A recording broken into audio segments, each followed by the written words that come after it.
Okay, so this is actually the second attempt at shooting this. I shot about 25 minutes worth of this last night, and the sunset like right at the very end of it, and the lighting on my MacBook did not adjust to that well, and I was looking like Nosferatu. So I figured I'd redo all of that. Here is attempt number 2 at that. But the whole reason for this, I figured, well, honestly, the snow and the fact that here I am, a white boy in a white room, and outside that window is just white as far as the eye can see. Had me thinking about this again. That whole chapter that I referenced in the earlier set of videos I did about the whiteness of the whale. So I figured, since I'm snowed in and have nothing better to do with my time, I'm gonna, well, do another one on that. Also, that would be normally where I would stop this and edit this out, but I guess now is as good a time as any to say that part of the reason I'm doing these is without going on a whole side tangent, I'll just say, I'm not a big fan of the whole everything's ironic out in society. Nobody can say anything serious without it being taken in some sarcastic way. And I know that there's probably a couple people seeing this that are thinking about a certain phrase about pots and kettles, which is why I'm trying to do this, trying to fight back the urge to make sarcastic remarks as I go through this, trying to do something, I guess, genuine or honest or whatever. This is me trying, I guess. But also because of the fact that I kind of, when I first did that first run, anticipated this would be something that nobody in particular would see. I mean, I purposely kind of hid it so that like maybe there was the potential for somebody to see it, but more likely than not, nobody would end up seeing it. And I was wrong about that. And well, if you know, you know, I guess. Anyway, I might actually be talking to someone in particular this time. I'm going to try to not let that change what I say and how I say stuff, and how I go about this. But all that to the side, and really just out of spite because of that, the whiteness of the whale, Moby Dick, Herman Melville. I guess straight up, let me say that this isn't going to be very coherent or very cohesive. I'm going to try my best to do that, but this book is like an onion. There's just, you peel back layer after layer after layer. I'm going to do my best to kind of scratch the surface of this in hopefully about 20-25 minutes again. But I guess first off, let me read the particular passage from that exact chapter. As you can see, I've bookmarked all these off so I can try to hopefully keep these straight. Let me read part of it from that chapter. I think this is kind of the core theme of this entire book. He says, "Is it that by its indefiniteness it shadows forth the heartless voids and immensities of the universe, and thus stabs us from behind with the thought of annihilation when beholding the white depths of the Milky Way? Or is it that as in essence, whiteness is not so much a color as the visible absence of color, and at the same time the concrete of all colors?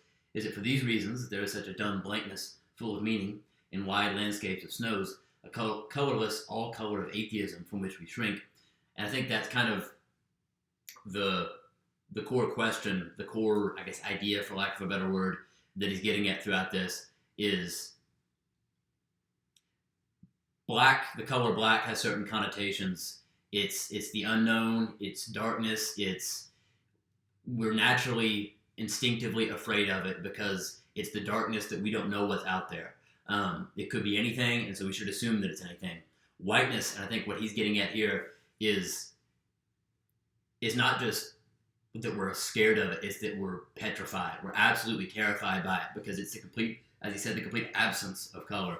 There's no, well, I guess I'll come back to that with a later point. I gotta set up some stuff. But he finishes out that section. He says this. He says, like willful travelers in Lapland, Finland, it snows a lot there, who refuse to wear colored and coloring glasses upon their eyes, so the wretched infidel gazes himself blind at the monumental white shroud that wraps all the prospect around him.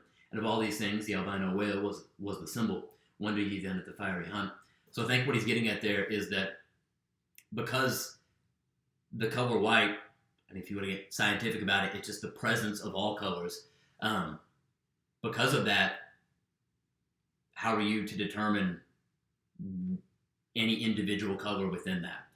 Obviously, he's getting a little philosophical with this, as hopefully I'll make a little more clear over the course of this, well, whatever this ends up being. That whole core question is there, I think, any inherent meaning to life? How should we view existence? Is there any way to discern through all that whiteness, through all that blankness full of meaning, as he says, any particular way forward? So let me put that to the side for now, actually, because I think in order, not quite as prerequisites, but as like beneficial background knowledge, you have to have some kind of understanding of a few different stories and people. And so I guess let me just set up these to put in the back of your head, because that'll make my analysis of the book itself a little more coherent in the last half of this. But first of all, just stylistically, Melville loves, and he's very much intentionally so, he loves playing off of Old Testament, first of all, language in his prose, and second of all, tons of allusions to Old Testament stories. He does some references outside of that, but it's primarily the Old Testament. He'll use some references here and there to different philosophers, to different kind of Eastern philosophies and religions, that sort of thing. But I think core to it is obviously Jonah. He references Jonah a lot, which, surprise, surprise, it's Moby Dick. It's about a whale. But also Job. If you're unfamiliar with the story of Job, happens to be my favorite book of the Bible, which probably tells you something about me, I guess. The story of Job, to kind of put it in a nutshell as best I know, there's this guy, and he is, as God himself admits, he's a righteous man, Job. He's a good man, and because of that, in order to prove to Satan, literally Satan in the context of the story, God allows Satan to basically have his way with Job. He allows Satan to deprive Job of his health, of his family, of his property, in order to prove that Job and I guess humanity writ large isn't following God out of some slavish necessity, but out of some kind of willful decision. And so he allows that to happen, and by the end of the story, well, actually I guess pretty early on in the story, after that happens, exactly that. Job is sitting in the remains of what used to be his house, with the corpses of his family around him, and he's picking it like boils on his skin. And all his friends come over, and they try to console him, and it very quickly becomes them trying to explain away why exactly this has happened to him. And they all have some kind of quick, ready-made sort of explanation for it. Oh, you must have upset God because of this or that. And Job basically takes the bulk of the story, basically shooting down all of their kind of easy explanations of that. He borderline gets angry at God, but never quite, I think, crosses that threshold. But he realizes that he's done nothing in particular wrong to anger God, to deserve the sort of fate that's happened to him. And so he gets into these arguments. He retorts all of their explanations for that. And then at the very end of the story, God himself speaks to Job, and his answer to him and to Job's kind of questioning is basically, you have no idea. There are things absolutely so far beyond you, and you're just a little speck, so shut up and stop whining, which you might notice is not exactly a satisfying answer, but it's the answer that God gives Job. The way that he does that, and the way that this ties back into Moby Dick, is that he describes to Job this Leviathan that lives down in the depths, the deepest parts of the oceans, and it's absolutely massive, and he describes how awe-inspiring it is, and points out the fact that God himself is over that he's like the only being that can really control something of that magnitude. That in the way, put that to the side. Other things I need to tee up. Carl Jung, if I wasn't being pretentious enough already, Carl Jung, I think the most relevant part, first of all, the reason you would even have heard that name before is if you've ever heard the phrases introvert and extrovert. He's the guy that coined those terms. He was a psychologist, contemporary of Sigmund Freud, worked with him on and off. They had a frenemy sort of falling out. Jung had a lot of similar ideas, where Freud had this whole idea, this whole conception of the subconscious. Jung took it one step further and had this whole idea of the unconscious, not only that, but the collective unconscious. He had this idea that was something, there was this almost genetic, primordial sort of understanding that all humanity was kind of inborn with, and that it wasn't necessarily a very coherent sort of knowledge. It was shrouded in kind of symbolism and these vagaries, and that it makes itself manifest mostly in dreams and kind of loosened states of consciousness, that sort of thing. But the reason I bring that up is because he thinks there's this deep archetypal, as he called it, symbolism that's kind of inherent to us. And one of those primary things that he saw again and again as he looked into old stories like the ones from the Old Testament and others, and then also in the dreams of his patients he saw as a therapist, was he noticed there was this recurring symbol of deep water. And it seemed to him to represent chaos, the unknown, kind of like the color black. But particularly, there's this chaotic element to it. Again, take that, put that to the side. I'm not going to harp too much about this third on my list here because I already mentioned him kind of in passing in the last set of videos that I did.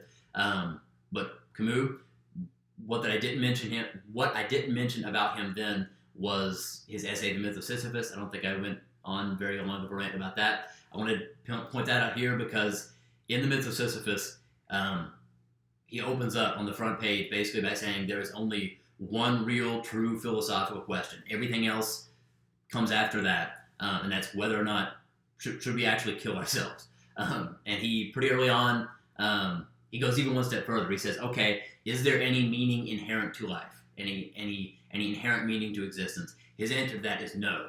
And then from there, he basically asks the question, okay, if that's the case, what should we then do with that? We could kill ourselves. He thinks that isn't he doesn't think that's the proper response to that. He thinks there's this alternative way that we can not necessarily latch on to some ready-made explanation like the friends in the story of Job, but that we can kind of become content in the nothingness, in kind of the meaninglessness of everything, which is a slight difference from the story of Job, because I guess the part I left out is that at the very end in the story of Job, Job basically submits himself to that reality that God pointed out, and apparently that's somehow the right answer, that's the correct answer, that's the solution, and so God restores to him everything that he had. Again, taking Camus, him off to the side. Last one I wanted to point out was Nietzsche.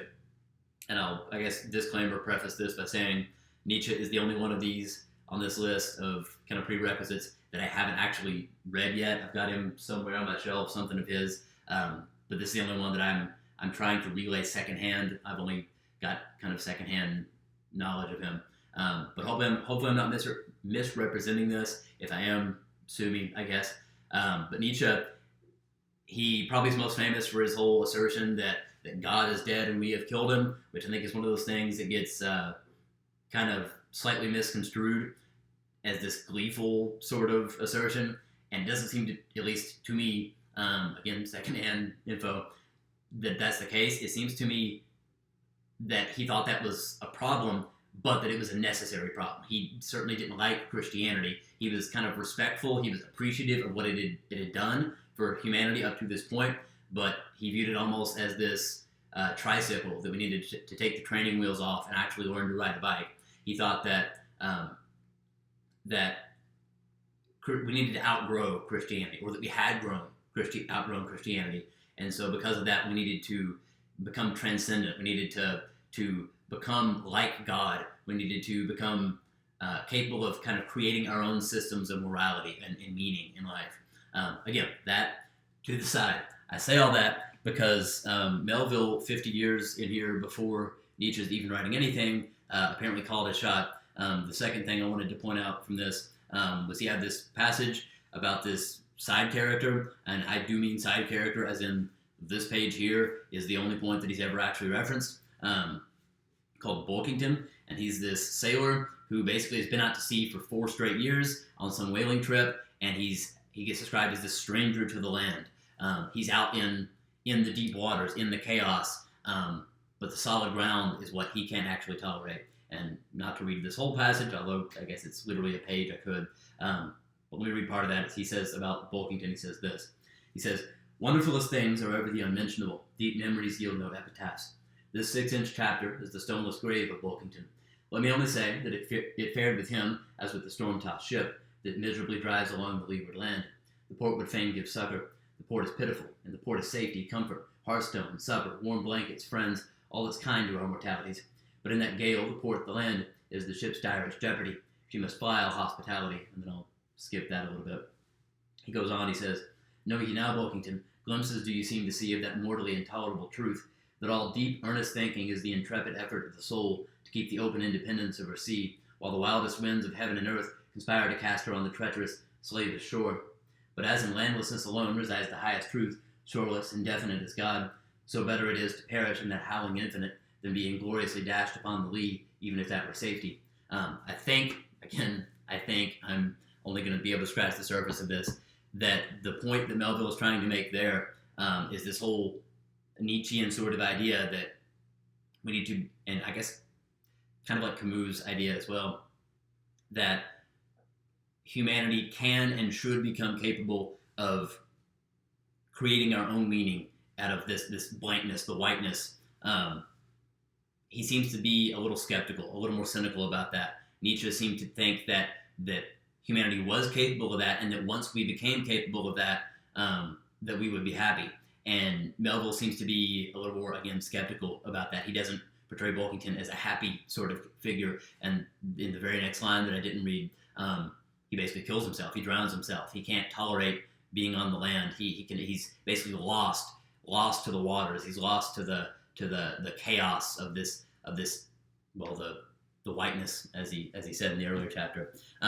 But there is another character, and the character that if you have read literally nothing of Moby Dick, I guarantee everybody here has heard of, Ahab. Ahab has a different approach to that. Ahab, it's not quite existential angst, it's not existential terror or despair. It's what I think I could probably best describe as existential wrath. He's gonna have an answer one way or another. Either he's going to kill God or be killed by him, but he has to have a decisive answer one way or another. He can't accept that sort of nothingness. He has to know. And hopefully, again, I'll kind of clarify why I think that as I go. But for now, let me read part of one particular passage about Ahab. It says about him this. It says, that intangible malignity which has been from the beginning, to whose dominion even the modern Christians ascribe one half of all the worlds, which the ancient Ophites of the East reverenced in their statue devil, Ahab did not fall down and worship it like them, but deliriously transferring its idea to the abhorred white whale, he pitted himself, all mutilated, against it. All that most maddens and torments, all that stirs up the lees of things, all truth with malice in it, all that cracks the sinews and cakes the brain, all the subtle demonisms of life and thought, all evil to crazy Ahab, were visibly personified and made practically assailable in Moby Dick. He piled upon the whale's white hump the sum of all the general rage and hate felt by his whole race from Adam down, and then, as if his chest had been a mortar, he burst his hot heart shell upon it. Again, wrath. I think, and I might have even missed this if not for this, the fact that I ended up almost as a soundtrack listening to the Mastodon album, Leviathan, which is a concept album based off of this book, which is a wild thought, imagining Brent Hines with his face tattoo reading Moby Dick. But I think I really did benefit from listening to that while I read this, because it gives the, I guess, sort of edge to this that I think I might have otherwise missed. There is that sort of, it's not just angst, it's like, again, wrath that Ahab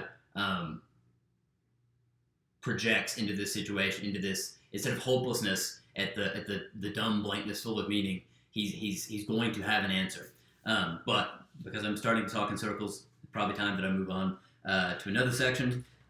This time around, why on earth did I say that he was trying to kill God? Well, I think because Moby Dick represents God or the divine or the pursuit of this kind of deepest possible, a true and proper understanding of existence. The thing that gave that away was this section when I picked up on the fact that he was referencing the book of Exodus. He says this a little later on, particularly the narrator.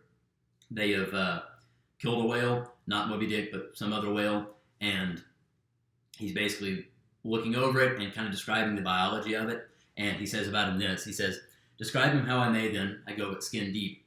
I know him not and never will. But if I know not even the tail of this whale, how understand his head? Much more, how comprehend his face, when face he has none?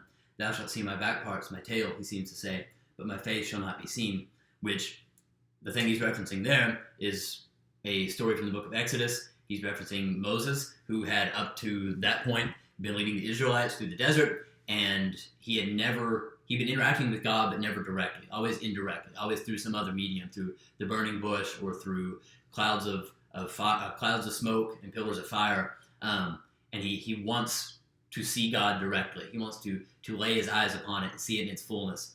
And he basically asks God just that, and God basically says no, but he makes a compromise with him. He says, okay, I'll put you behind this rock, and I'll pass by, and I'll cover you, and when I walk by, I'll uncover you so that you can look and you can see my back, which is the thing that he's referencing there. He's Melville, as in this case, he's likening the whale, and particularly Moby Dick, the white whale, full of the blankness, full of meaning again, comparing it to God. I guess on another note, kind of doing this scatter shot, let me skip on to another section, if I can actually find it here, the 5th section. Yeah. You get in another section this. In the story of Moses, in that particular story, obviously there's this kind of idea that comes out of that if we, Moses in this case, but humanity as well, were to try to comprehend God in his fullness, in its entirety, that we wouldn't be capable of that we can only comprehend it partially, and kind of to get real pretentious, the penumbra of everything. But there is a character in the book who does see, to my knowledge, maybe with the exception of Bulkington, this guy is the only one to actually see it full on. And his name's Pip. He's this slave boy. This book was written in like 1851, something like that. Slavery, very much still a thing. And he somehow ended up on this whaling ship. I don't know that it ever says explicitly, but for some reason I have in my head that he's like 17, 18, 19 years old. He's this kind of older teenager, young man. And he's very, very skittish, very, very timid. He ends up, whenever they see a whale and they're going to actually go out and hunt it, they have the main ship, the Pequod is the name of their ship, but they send out these rowboats full of these men with harpoons, and they'll chase down the whale and harpoon it and attach it back to the main ship, and basically use that as a reel to wear out and eventually kill the whale. Pip is going out on these boats, and he keeps jumping, like ironically I just did, because I think some ice just fell outside of my window here. But he keeps jumping every time that something happens in the boat and it spooks him, and he keeps falling out of the boat because of it. And I think he's the second mate, the third mate, something like that, the guy that's the head of this particular rowboat, basically gets sick of him doing that, and he basically says, next time you do that, I'm going to leave you. I'm not going to come around and pick you up. You're on your own. Stop doing that. Ends up, Pip does that, and he gets left behind as promised, and it says this. It says, out from the center of the sea, poor Pip turned his crisp, curling black head to the sun, another lonely castaway, though the loftiest and the brightest. Now in calm weather, to swim in the open ocean is as easy to the practiced swimmer as to ride in a spring carriage ashore, but the awful lonesomeness is intolerable. The intense concentration of self in the middle of such a heartless immensity, my God, who can tell it? So he's looking around, he's in the chaos of these waters. He looks around, and for miles and miles and miles, there's nothing but water. There's no land to be seen. There's nobody there to rescue him. He's just alone, just himself, and as he looks up, the sun, as it says, and he's overcome by this sort of loneliness. But through that, here's a weird segue. If you've ever been out on a lake, you've been tubing, and you have that moment where you're finally thrown off from the tube, and you're kind of thrown into the water with the kind of force that there for a few seconds, you're not entirely sure which way is up and which way is down, right and left. There's no way to orient yourself. You're just kind of completely lost, and you have that brief moment of panic where just complete fear takes over the whiteness of the whale again. Basically, he has that. It talks about, well, I'll skip on a bit. He finishes out this section with this. He says, and this goes absolutely hard, and there's a ton of syllables, so I'm going to try really hard to enunciate. He says, by the merest chance, the ship itself at last rescued him. But from that hour, the little Negro went about the deck, an idiot. Such, at least, they said he was. The sea had jeeringly kept his finite body up, but drowned the infinite of his soul. Not drowned entirely, though, rather carried down alive to wondrous depths. where strange shapes of the unwarped primal world glided to and fro before his passing eyes, and the miser merman wisdom revealed his hoarded heaps, and among the joyous, heartless, ever-juvenile eternities, Pip saw the multitudinous God omnipresent, coral insects that out of the firmament of waters heaved the colossal orbs. He saw God's foot upon the treadle of the loom, and spoke it, and therefore his shipmates called him mad. So man's insanity is heaven's sense, and wandering from all mortal reason, man comes at last to that celestial thought, which to reason is absurd and frantic, and weal or woe feels then uncompromised, indifferent as his God. I think basically the big takeaway there is that like I said, Melville seems to think that we can't approach the divine, we can't approach God directly without going mad, although I put mad in air quotes, because as he says, so man's insanity is heaven's sense. So he understands in some divine sense, he's not actually crazy. He's actually the only person that really sees, but in this kind of mortal plane, he's almost like divested of his soul and his body are almost parted as part of this, and so his kind of earthly shell, I guess, is left crazy mad as a part of this. Another section, I guess, that I wanted to almost finish out with the last couple bits here. Particularly the reason I brought up the story of Job and this kind of pursuit of some kind of meaning was you get, this section where, again, they had just killed a whale, and your narrator, the protagonist, Ishmael, is describing it. He's looking at it as it's being hung up on the side of the ship there, and they're starting to strip it and kind of render it down for its fat and its oil. And he says this. He says, "Seems it credible that by 3 such thin threads the great Leviathan was suspended like the big weight to an 8-day clock. Suspended into what? To 3 bits of board. Is this the creature of whom it was so triumphantly said?" And then he quotes God from the story of Job. He says, "Canst thou fill his skin with barbed irons, or his head with fish spears? The sword of him that layeth at him cannot hold the spear, the dart, nor the habergeon." Never seen that word outside of this. "He esteemeth iron as straw, the arrow cannot make him flee. Darts are counted as stubble. He laugheth at the shaking of the spear." And then back to your main character, he says, "Is this the creature, this he? Oh, that unfulfillments should follow the prophets. For with the strength of 1,000 thighs in his tail, Leviathan had run his head under the mountains of the sea to hide him from the Pequod's fish spears." There's kind of this notion there that,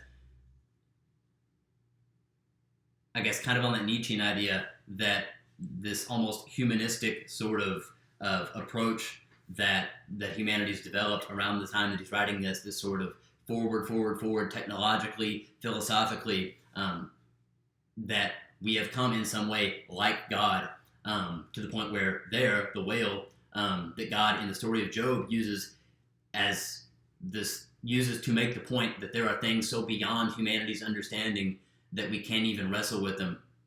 And here they are hunting it down. And not only that, but it is hiding from humanity.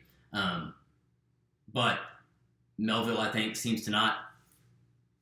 I don't think he thinks that's even possible for us to do that in its entirety, to kind of spoil, I guess, the end of the book. They do that to the other whales, although Moby Dick himself, the kind of king of them all, kills the entire crew, bar your narrator at the very end. Spoilers and all that. But also on the same point, he has passages like this that I think not only does he think we're capable of that, but he doesn't think it's a good thing. He says this in another section. He says, "However baby man may brag of his science and skill, and however much in a flattering future that science and skill may augment, yet forever and forever, to the crack of doom, the sea will insult and murder him, and pulverize the stateliest, stiffest frigate he can make. Nevertheless, with the continual repetition of these very impressions, man has lost that sense of the full awfulness of the sea which aboriginally belongs to it." Obviously, the sea and the whole chaos waters metaphor again there. And then he, skipping down a fair bit there, he says this. He says, "Consider all this, and then turn to this green, gentle, and most docile earth. Consider them both, the sea and the land. And do you not find a strange analogy to something in yourself? For as this appalling ocean surrounds the verdant land, so in the soul of man there lies one insular Tahiti, full of peace and joy, but encompassed by all the horrors of the half-known life. God keep thee, push not off from that isle, thou canst never return." There are other, I guess, themes I could try to explore. For example, the different characters in the book, all representing this different approach to that problem, the whiteness of the whale, the different other ships that the Pequod, this main ship, kind of encounters as they pursue the white whale, and their different outlooks, their different takes on the white whale. There's kind of this whole recurring symbol of fire throughout the entire book. But I, as you could probably tell, just barely managed to keep that borderline coherent, and also under 30 minutes. So I'm gonna have no shot of going on those other ones. Scratch the surface. I never know how to end these, so I'm just gonna say bye.